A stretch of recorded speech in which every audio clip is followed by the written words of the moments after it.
Welcome back. Thank you for joining us here for our first quarterfinal match. It's the 1 versus 8 seed.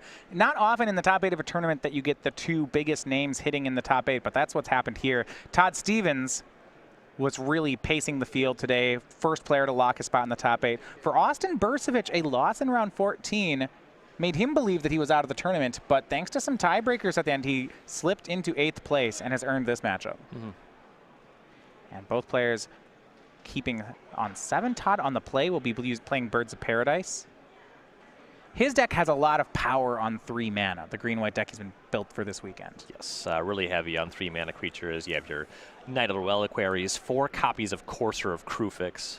Pretty unusual for Modern, but yeah, that's. I mean, we saw some of that in Standard. We saw Todd earlier here just destroy a burn player with that card. You're gaining 3 life off of 3 coursers per land earlier in the tournament.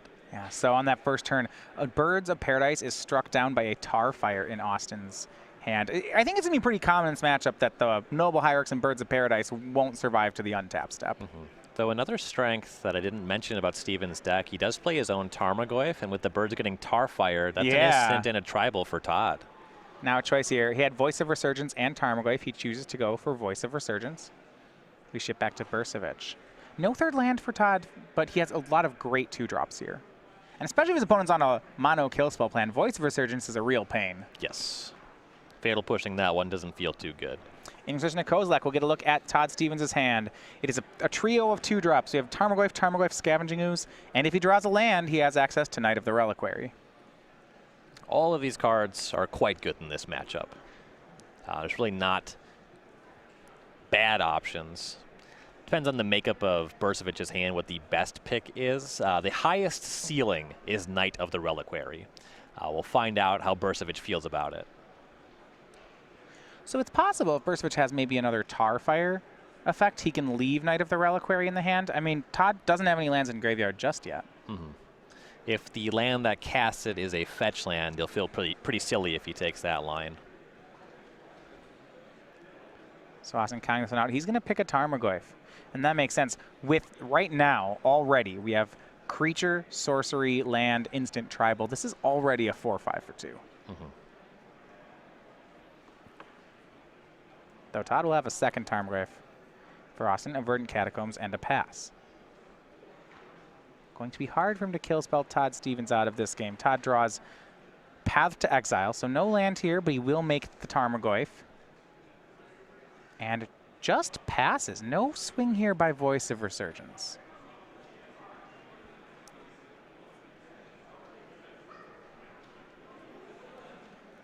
Trying to think if there's something that can get him. Not entirely sure what that would be. No, I don't really know what to make of that. May just be an oversight there on Todd's stuff. So he'll lose 2 damage on that play. In particular with the card Voice of Resurgence, the kind of things that can go wrong by attacking get you an elemental token. Yeah.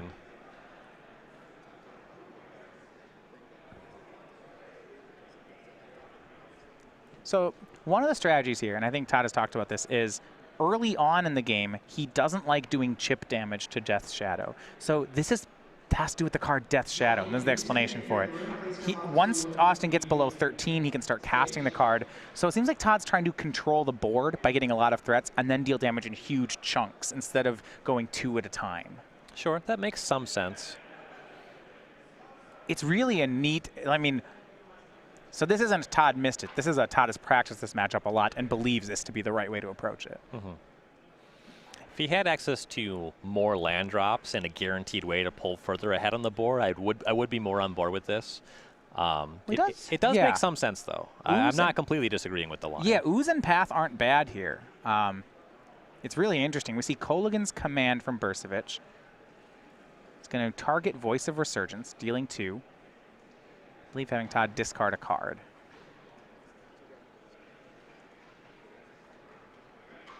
So, Voice of Resurgence will die. Todd will get a Star Elemental.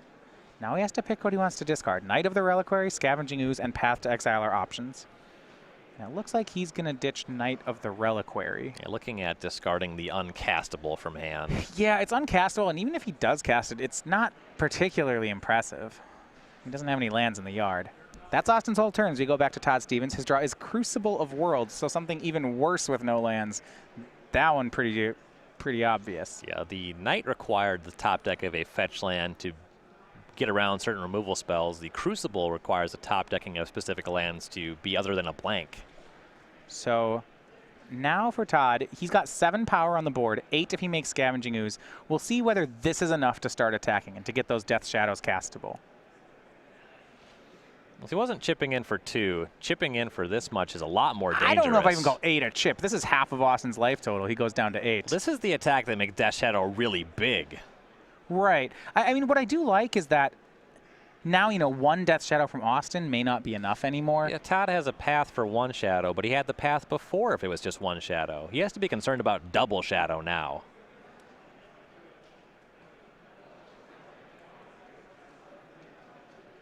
Back to Bursavich. He's going to have to decide if he wants to let Todd untap with this Ooze. There's plenty of creatures. Now, Todd only has 1 green mana. It's possible that the Colligan's command informed Stevens' decision, with Bursavich so aggressively going for that. Inquisition of Kozilek shows Path to Exile and a Crucible of Worlds. Now, if he picks Crucible, the Tarmogoyf will grow to 6/7. So just another reason to not do that. Yeah, the Crucible is also just the worst card in the hand. So it takes Path. Todd's hand basically empty here. See how Austin fouls up. Tar fires away the Scavenging Ooze. Left with a green mana, Bloodstained Mire, and go. He's at 8. This is 7 damage on the table. A creature from Todd presents a lethal attack. Here's Noble Hierarch. Swing, it's for 8. Austin has to make a play. And no way to answer the Tarmogoyf. It's going to go to Todd Stevens. Yeah, you need a Fatal Push from there to survive through that turn. So despite never drawing a 3rd land, it's just Tarmogoyf, 2 Tarmogoyfs and a Voice of Resurgence on the play from Todd, too much for Death Shadow to overcome. Bursavich was never able to present a creature in that game. Yeah, you had Tar Fires and discard spells, and if that's going to be your strategy, cheap, you know, conditional removal and discard, I think Todd Stevens is well positioned to beat that. It deals with some of the stuff. Either the creature's Shadow, Tarmogoyf would have been good there, Fatal Push would have been good there, but just was never able to present anything like that. So, game 1 in the books. Todd Stevens' Green-White Company takes that one down. Let's look at the sideboards first. So on Austin Bursavich's side, there showed some weakness there where his removal just, you know, couldn't tag Tarmogoyf, right? He had Todd discard 1, but couldn't get the other one before it was cast. We have Fulminator Mages, Ancient Grudge, Nihil Spellbomb, Collective Brutality, a Surgical Extraction, a Fatal Push, a Maelstrom Pulse, a Liliana of the Veil, a Kozilek's Return, and a Painful Truths. So the answers to the larger creatures, particularly the fact that they're clean answers to things, the Maelstrom Pulse, the Liliana of the Veil, those cards seem pretty strong here. Both Lilianas actually do some significant work against Stevens' configuration of the deck here. And the Fatal Push is another great one that's always a clean answer to a mana dork on the first turn of the game, and a lot of ways to trigger Revolt in the Death Shadow deck that'll be able to clean up a Night of Reliquary, some such like that. So those all cards all seem pretty good here. As we go to Stevens' side, he has 3 Stony Silence, 3 Surgical Extraction, 3 Blessed Alliance, 2 Engineered Explosives, a Whisperword Elemental, a Crucible of Worlds, it's the 2nd copy, an Aven Mind Center, and a Kasali Pride Mage. The Blessed Alliance is excellent here. Can cause your opponent to gain life and then kill their Death Shadow that way. Also the Wing Shards effect, the Engineered Explosives, more clean answers to the threats out of the deck. Those cards all seem excellent. Yeah, so certainly this is a matchup Todd's ready for. He has a fair amount of sideboard here. So if he has an advantage in game 1, and I don't know that he's going to lose it going into game 2 based on what he's going to present here. You'll see, though, this time Austin Bursavich on the play will certainly mean his Thought Seizes are better at taking care of cards like Tarmogoyf and Voice of Resurgence. He can answer. They're easier to answer in hand than on the board. So the problem that game wasn't that his Thoughtseize weren't effective. It's that he wasn't able to produce enough clean answers or any threats. Yeah, I mean, he tar-fired a Voice of Resurgence, then it turned into an Elemental token. There were 2 Tarmogoyfs, and really that might have been the whole story, right? The one Tarmogoyf never, he really couldn't kill it, not with the removal he had. Right, couldn't match it with the Tarmogoyf of his own either. So over at Star City Games, we have the SCG newsletter. These are highlights from all the best articles of the week. It tells you about our recent events, including the one we have here in Dallas, and about upcoming events as well. Also, you get exclusive advice from SCG players and writers. This is all free to sign up for, so you can get this in your inbox every week. It's going to be starcitygames.com/newsletter. no reason not to. If you're not already signed up, you're just leaving value on the table. Todd Stevens still looking for that first open win. Now, it would be pretty sweet for him this weekend as the 1 seed to win it in Texas. The player originally from Denton, Texas. This would be his home open. He's got 5 open top 8s for the 31-year-old, one of the best dressed men on the tour. Hit his first Players' Championship last year, but still looking for that trophy. And seems like he has a deck that could do it this weekend. Not a fan of sweatpants. I like that. I can relate to that. His anti-hoodie stance is where I disagree with him. So yeah, I mean, he also lives in Texas, and I live in Minnesota. I understand. Right, yeah, there are some regional differences in the climate of where we reside. I was like, yeah, it is kind of, in Minnesota, we're still in the thick of winter right now. You come down here, and, I have a sweatshirt, and that's been never made its way out of the suitcase this weekend. Just feel silly for bringing it. But that said, I think Todd would say, why, if you need to layer, why wear a hoodie when you could wear a suit coat? Because they're warmer. Oh, if you have a nice suit coat. Anyway. I think I just cracked the situation. I think I solved it. Up a game here. Going to be a short break here for Austin Bursavich.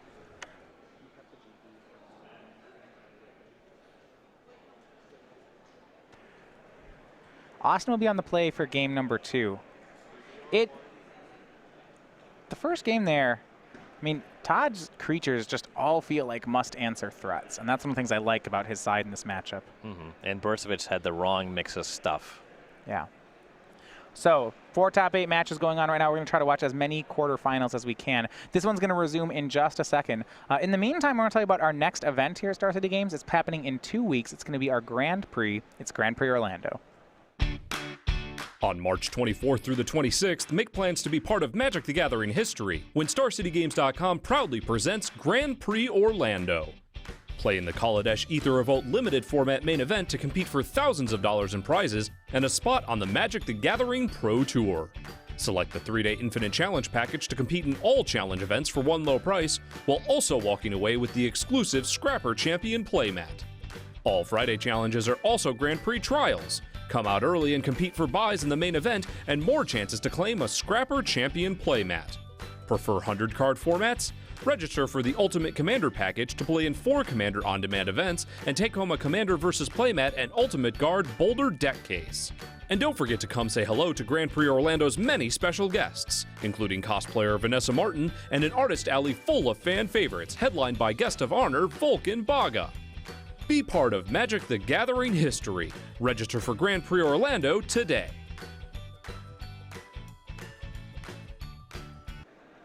So coming up in 2 weeks, Grand Prix Orlando. So you're ready for the second game. Well, I want to talk about one of the things that Todd has put into his main deck. It's less committal, but he has a copy of Crucible of Worlds, a copy of Azusa Lost but Seeking, a second Crucible in the sideboard, and 4 copies of Ghost Quarter. We actually saw him defeat an Eldrazi player here on day 2, thanks to that interaction. Now, against a deck like Death's Shadow, which only has 6 mana-producing lands, only 2 basics, is this the kind of thing that's really good here, or really weak because the deck's so low to the ground? Well, there's a couple factors to weigh in here. It's going to be a variable quality, and I think that's just generally true in almost every matchup. This is the kind of stuff that is your best possible plan against decks that have, say, Valakut the Molten Pinnacle or Urza's Tower. Against the more creature-based decks, it's going to be less good on average, but it does have a high ceiling. If Bursavich is just casting Death Shadows and Tarmogoyfs and he got to that threshold very quickly, this stuff's pretty slow, pretty bad. Bursavich won't need to cast very many more spells from once he starts commanding board position. But what if we go back to that game where Bursavich was long on discard and removal spells, and say Todd lands a Crucible, top decks one on 3 lands, and then looks his board and has a Ghost Quarter. Maybe, so we look at, if you look at Bursavich's lands for a second, it doesn't take very long before Bursavich is just completely cut off one or more of his colors. The other thing about the way that game played out is One of the cards that Bursavich drew that did not line up well against what happened was Kolaghan's Command. Really bad against Voice of Resurgence, but pretend Todd casts a Crucible instead of the Voice, then the Command's actually really powerful. Right. Yeah, there's only, for example, 2 red mana sources in Austin's deck. You're right, Kolaghan's Command does hit Crucible. Though the Kolaghan's Command otherwise does not line up particularly well in the green creature matchups. So he can't really keep the card in. It's a 3-mana spell that's weak. Making Todd discard a card also, I don't know. Because Todd's committing to the board so early, it seems like that's not going to do much. Right.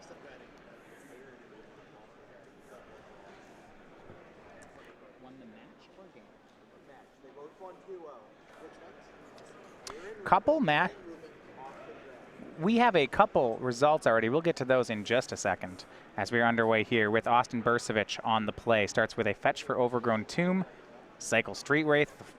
We talk about the turn 1 Lava Axe, right? When you fetch Shock Thoughtseize. How about the big Lava Axe where you cycle a couple Street Wraiths and then do it? If you're not willing to pay 5 life for a Thoughtseize, you didn't really want it.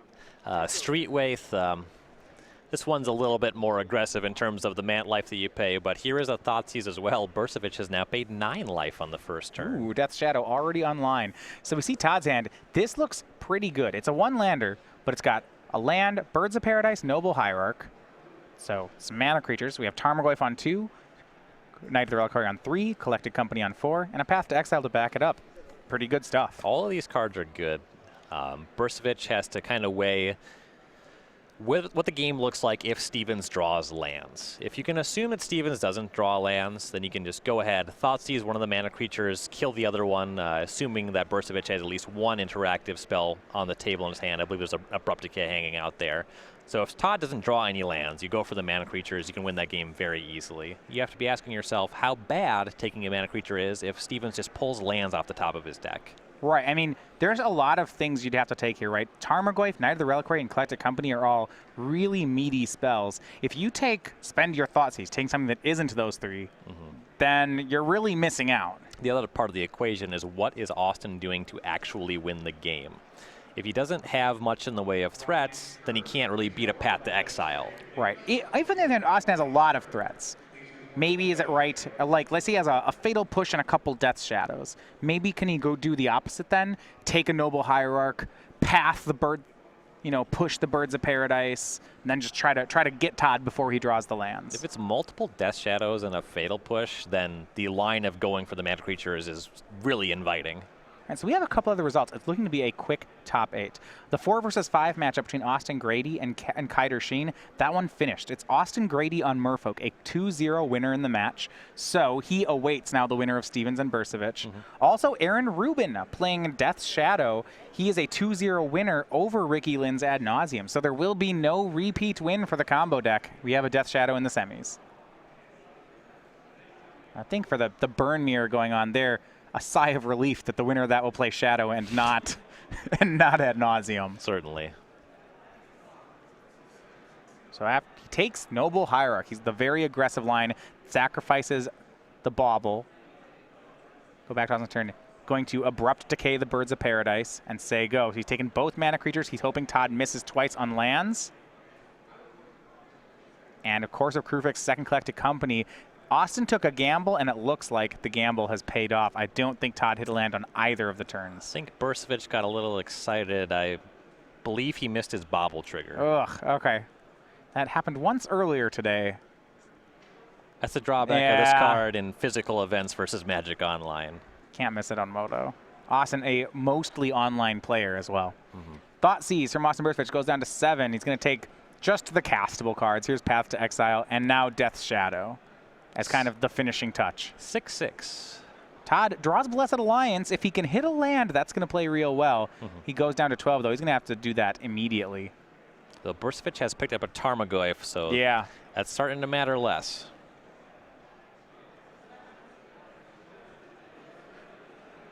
And this was a very high-risk line on Bursavich's side. The thought-seizing mana creatures, killing mana creatures. It really did pay off, though.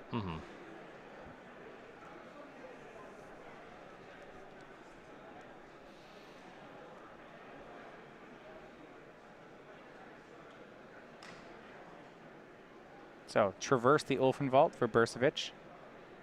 Can get another Death Shadow and cast it. Says go. Todd draws. Didn't hit a land. So we're on to a third game. Yep. Big risk for Bursavich, big win. Right. And if you look at the other line, if you could have won from Night Reliquary, Tarmogoyf, what have you, Stephen's hand, he had a Collected Company. When he starts casting that spell, it's hard to play the attrition game. Yeah, I mean, had he gone the other line, he probably would have lost there. If he lets Todd have mana, Todd had plenty of very good cards in his hand. So, going to a deciding game. Thoughts then, I guess, on Todd's side, his deck really needs 3 lands, preferably 4, but looking at his list, he's got, Collected Company, Knight of the Reliquary, Courser of Crewfix, even cards like Tireless Tracker, Renegade Rallier. When you need to get to 3 lands that badly, 1 land, double mana creature. I suppose is it just too good to think about shipping, or do you need to have some concern about the amount of removal and interaction Austin has? Well, Todd also just completely missed on lands from the top, and that game did go on for a few turns, somewhere 5 to 7 turns. I didn't keep track. Yeah, I guess he had Path and Blessed Alliance too. I mean, the fact that he never got to cast any of those and couldn't stick a mana creature, that's some below average drawing. Right. Yeah, he just missed for a very long time, and he had 3 one mana spells that were all castable. Well, Todd will be on the play this time. And one of the things we saw actually on the play, because Austin's deck, what I like about Death Shadow, and when I played it with other decks makes it very hard to interact with, is it has so much 1 mana interaction. You can see Thoughtseize turn 1, turn 2, second Thoughtseize and Fatal Push. And maybe those cards have different names. Maybe the Thoughtseize are Inquisitions, the Fatal Pushes are Tower Fires, what have you. Austin can play very easily 3 spells in the first 2 turns and just, kind of like if your Birds of Paradise deck, he'll take your good card, take another card, shoot your 1 mana creature. Last game we saw, because Todd was on the play, if he goes land, mana creature, Austin kills it. He either Thoughtseizes or kills it. Doesn't really matter. Todd then gets a chance to say land Tarmogoyf or land mana creature. He's just like that 1 tempo ahead that by the time Austin triple spells in the first 2 turns, Todd has the ability to do something. Lately, what people have been saying about the Death Shadow strategies is it feels like playing a Legacy deck in Modern for exactly the reasons that you described. Your whole deck costs 1. You commit entirely more actions than your average Modern opponent will. And we saw on that first turn there, 2 Street Race cycled and a Thoughtseize, a lot of action. He was live to cast Death Shadow on the 2nd turn of the game already.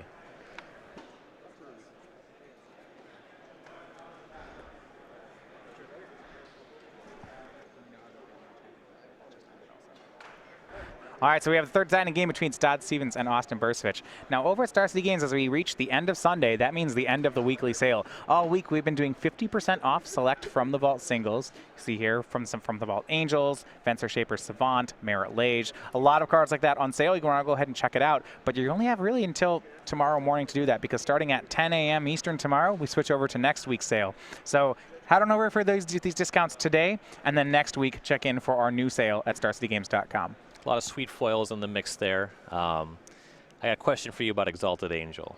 All right, so when I first started playing, this card was worth $20. It was one of the best cards in Standard. There's a deck called Astral Slide. It was played in Legacy, a deck called Angel Stompy. Right.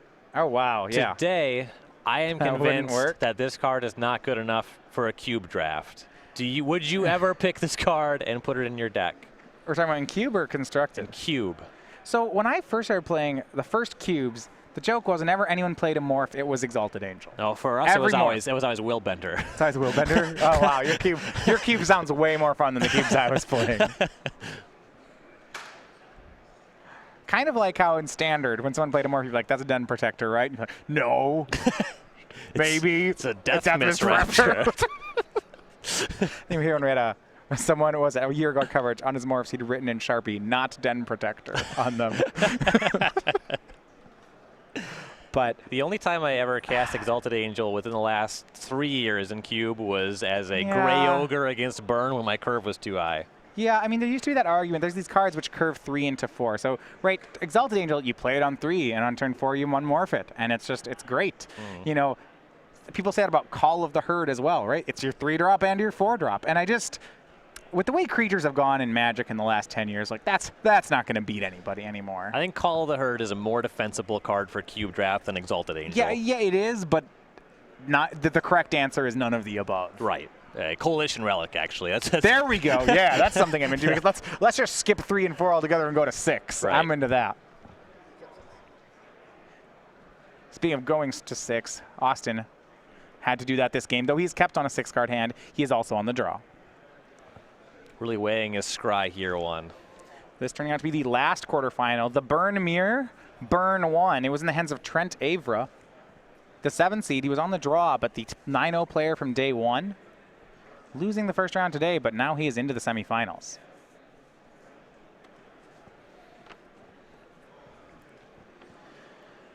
Todd Stevens, a plains and go for Bursavich. He's going to go ahead and shock down to 17. Looks like multiple copies of Path to Exile in Todd's hand. Means that his hand might be very good against removal, but kind of weak against discard. We're looking to have a longer game. And particularly if Bursavich's plan involves casting some Lilianas, then the Path to Exiles don't disrupt that one too much. Cycle Street Wraith, so it's the full 7 damage here. Fetch, shock, Street Wraith. Make that 5. It's Inquisition of Kozilek. We'll look at Todd's hand. He's got land number 2, a pair of Courser of Kruvix, and a pair of Path to Exiles. Collected Company as well. Can't take that one with Inquisition. This doesn't look like the kind of hand you would draw with a modern deck. No, it's kind of low on power. There's also this mana issue again, where Todd has 2 draws to hit a green source. But if he does, things are probably fine. I guess, right, he can path any early aggression from Austin. Course of Kruvix will recover. He has a little bit of time here. That is certainly true. Austin takes Courser. This hand has a game plan. I do like that. It starts with, you have to draw land. He's got 2 turns to do it. But he's got some controls. It's Engineered Explosives, the pickup for Todd. That's mostly just another Path to Exile. Forest and go. Was there any thought that he might just play Engineered Explosives here? Just for mana, in the name of mana efficiency? You don't know whether or not Bursavich is still casting Kolaghan's command. That could really backfire on you. Thought sees from Bursavich. We'll take a look at the hand. He sees the Engineered Explosives that has been added. And now things are rough for Todd. He's going to have to run 2 lands off the top. If Austin takes the Courser. If Todd can just start peeling Tarmogoyfs, that actually puts him in a pretty good spot. Yeah, Tarmogoyf seems pretty good here as well. We'll see just how concerned Austin is about second Courser. Yeah, a Tarmogoyf in the opener. If you had double Goyf instead of double Courser, this hand would actually be very serviceable. I mean, and he'll take, you see Austin now taking Collected Company. Must have a Fatal Push or some such to deal with the Courser. Sure. Plenty of cards that can take care of that. Austin will shock down to 11. We'll see if he actually plays something, whether he's just taking some damage. And Todd does not draw the land, but he does draw the Tarmogoyf. And thanks to that enchantment creature in the graveyard, we have instant sorcery, enchantment creature, land. 5/6 is the Tarmogoyf. Yeah, that escalated quickly. But cracking a fetch here, and this is alarming. Well, yeah, you mentioned before how Todd's hand would be good against aggression, but bad against other things. Austin's hand draw of Thoughtseize, Inquisition into turn 3 Liliana of the Veil is just about the last thing Todd Stevens wanted to see. And they do run a mix of Last Hope and Veils, but Val here is so bad for Stevens. Yeah, Last Hope would be fine. Austin probably couldn't cast it. Right. And this is not the way that Todd Stevens wanted to exit the tournament. Both this and last game just having some big issues when it comes to land drops. Cast Scavenging Ooze and says go. You know, he has kept a 2-lander here that has failed to draw land in now 4 turns, and kind of a similar story in game 2. If Stevens is able to get to 4 mana, his deck technically has better top decks than Bursavich's when he can start actually casting Collected Company, but that's just not true in this stage of the game. Kolaghan's command, shock and discard. That has been kept in. Liliana ticks up as well. And yeah, now that Liliana's at 2 again, Todd's going to kind of get locked under the Liliana of the Veil. Draws, there we go. Here is a land. It's Temple Garden. He'll cast Courser.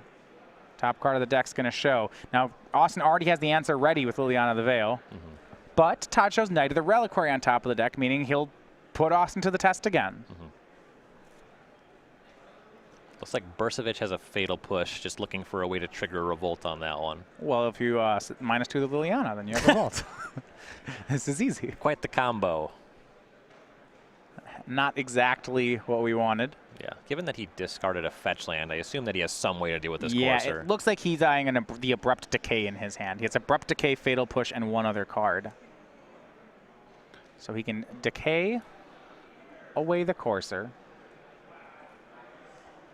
plus the Liliana, get Todd's last card. Discards Fatal Push, says go. Todd's going to draw a Knight, but it doesn't really play here. This Liliana is still locking him out. Yeah, that one won't be sticking around. -2 kills Knight of the Reliquary. Todd needs to top deck another threat, as Austin says go. Can he do it? Sure can. Voice of Resurgence, not just any threat. This is a great threat for this board. Yeah, that one's pretty good. With Liliana at 1, Todd may have broken free of this Planeswalker lock. And now, yeah, you see Austin. Now head in hands, things just got more difficult. Right. Todd's deck finally playing along. After missing so many lands for him, it delivered for a couple turns.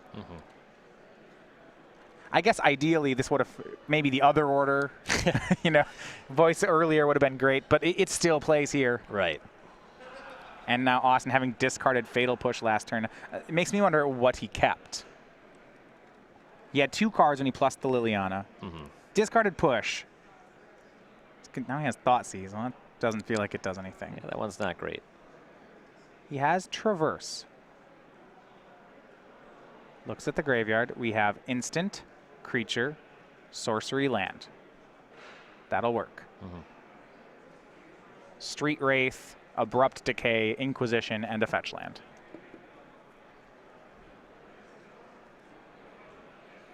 Could get Death Shadow here. Now, Todd had plenty of Path to Exiles earlier on until Liliana made him discard all of them. With the mana available, Todd can Engineered Explosives away Death Shadow just in one turn cycle if he top decks that. So maybe Mutavault. Or not Mutavault, or Tarmogoyf would be better? Yes. Yeah. Also, Tarmogoyf is set to the same number that explosives had to be set for Voice of Resurgence. Sure. So, yeah, it looks like he is going to get Tarmogoyf here. So, instant creature, sorcery, land, add enchantment and artifact. This is a 6/7 Tarmogoyf. Discard of Thoughtseize. Austin will cast the Goyf. So, can Todd's deck deliver for him? A Path to Exile here would be huge. Knight of the Reliquary. That's quite strong, actually. Yeah. An Edict effect will not be dealing with that one. No, I mean, there's still Voice of Resurgence in play. Liliana's, I mean, Tarmogoyf is the biggest creature around. Though Austin has that. This is a window where you might see the Liliana Fatal Push combo. Sure. So Liliana, right, well, does he still have that Fatal Push? He discarded one to Lily. Well, that strongly suggests the possibility of a second, right? Could be. So Liliana -2. Todd sacrifices the Voice of Resurgence, gets an Elemental token. Planeswalker added, I believe Tarmogoyf up to 7/8 at this point. A swing. It's a big hit onto Todd.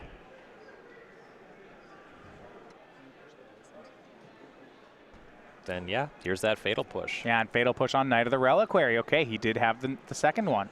And now he'll Traverse again. This is going to be for Death Shadow. Yep, this gives him a diversity of mana costs if Todd even were to draw Engineered Explosives. Birds of Paradise not going to do it for Todd Stevens.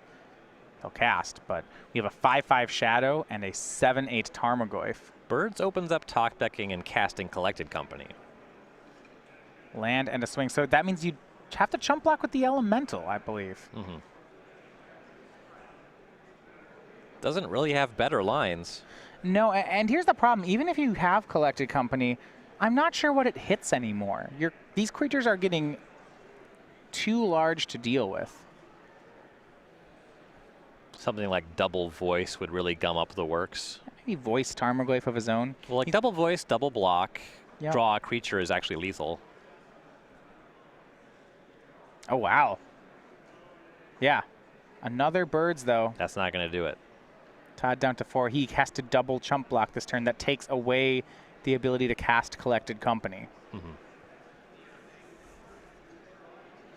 That was his last, what I believe is his last window.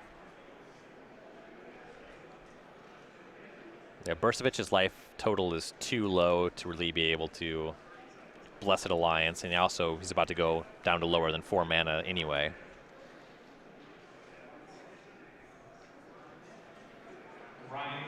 And he'll extend the hand. So it is going to be Death Shadow. Austin Bursavich, after an improbable win into the top 8, now gets a really good win as the 8 seed. He defeats Todd Stevens and moves on to the semifinals. Yep. Todd had a really good metagame deck. He had a really great Swiss performance. Bursavich, though, he showed up with the known quantity, and the deck is just really good. Very capable of winning games against realistically anything with this heavy discard plan. Right. I mean, and we saw that with just the discard spells he had. Now, Todd's deck did let him down in those sideboarded games, but one of the things is that when your opponent has so many Thoughtseize style effects and this Fatal Push, which is very strong removal, you get to capitalize on that awkwardness when someone's deck doesn't draw the right distribution of lands and spells. That's something that I've been talking about all weekend. Stevens did construct a deck that is very resilient to Fatal Push. And we saw in the game where Austin was just casting one from removal spells, Todd was able to pull ahead pretty handily. When the giant threats start showing up on the other side of the table, in addition to removal spells, that